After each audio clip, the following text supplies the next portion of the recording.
اور یاد کرو جب تمہارے رب نے فرشتوں سے فرمایا کہ میں زمین میں ایک خلیفہ بنانے والا ہوں، انہوں نے عرض کیا کیا تو زمین میں ایسے کو پیدا کرے گا جو وہاں فساد پھیلائے اور خون بہائے، جبکہ ہم تیری حمد کے ساتھ تسبیح اور تیری پاکی بیان کرتے ہیں۔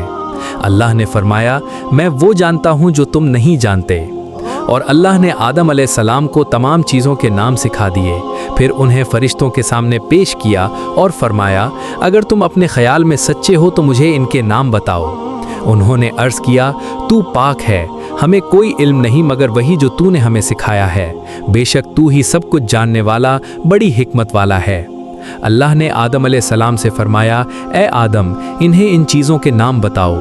پھر جب آدم علیہ السلام نے انہیں ان کے نام بتا دیے تو اللہ نے فرمایا کیا میں نے تم سے نہ کہا تھا کہ میں آسمانوں اور زمین کے غیب کو جانتا ہوں، اور جو تم ظاہر کرتے ہو اور جو چھپاتے ہو وہ بھی جانتا ہوں؟ اور یاد کرو جب ہم نے فرشتوں سے کہا آدم کو سجدہ کرو تو سب نے سجدہ کیا سوائے ابلیس کے، اس نے انکار کیا، تکبر کیا اور کافروں میں شامل ہو گیا۔ اور ہم نے فرمایا اے آدم تم اور تمہاری بیوی جنت میں رہو اور جہاں سے چاہو خوشی سے کھاؤ، مگر اس درخت کے قریب نہ جانا ورنہ ظالموں میں سے ہو جاؤ گے۔ پھر شیطان نے دونوں کو وہاں سے پھسلا دیا اور جس نعمت میں تھے اس سے انہیں نکلوا دیا، اور ہم نے فرمایا تم سب یہاں سے اتر جاؤ، تم ایک دوسرے کے دشمن ہوگے اور تمہارے لیے زمین میں ایک وقت تک ٹھہرنا اور فائدہ اٹھانا ہے۔ پھر آدم نے اپنے رب سے چند کلمات سیکھ لیے تو اللہ نے ان کی توبہ قبول فرما لی، بے شک وہی بہت توبہ قبول کرنے والا نہایت رحم والا ہے۔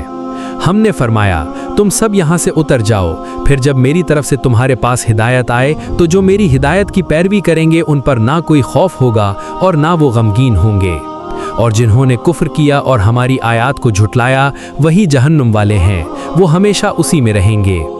اے بنی اسرائیل میری وہ نعمتیں یاد کرو جو میں نے تم پر کیں، اور میرا عہد پورا کرو، میں تمہارا عہد پورا کروں گا، اور صرف مجھ ہی سے ڈرو۔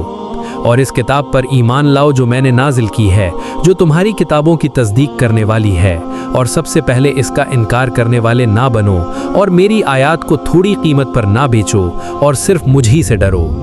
اور حق کو باطل کے ساتھ نہ ملاؤ اور نہ جان بوجھ کر حق کو چھپاؤ۔ نماز قائم کرو، زکوٰۃ ادا کرو، اور رکوع کرنے والوں کے ساتھ رکوع کرو۔ کیا تم لوگوں کو نیکی کا حکم دیتے ہو اور اپنے آپ کو بھول جاتے ہو، حالانکہ تم کتاب پڑھتے ہو؟ کیا تم عقل نہیں رکھتے؟ اور صبر اور نماز کے ذریعے مدد مانگو، بے شک یہ بہت بھاری ہے مگر عاجزی کرنے والوں پر نہیں، جو یقین رکھتے ہیں کہ وہ اپنے رب سے ملنے والے ہیں اور اسی کی طرف واپس لوٹ کر جانا ہے۔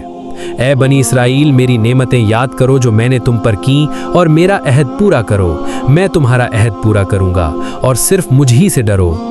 اور اس دن سے ڈرو جب کوئی شخص کسی کے کچھ کام نہ آئے گا، نہ کسی کی سفارش قبول ہوگی، نہ کسی سے فدیہ لیا جائے گا، اور نہ انہیں کوئی مدد ملے گی۔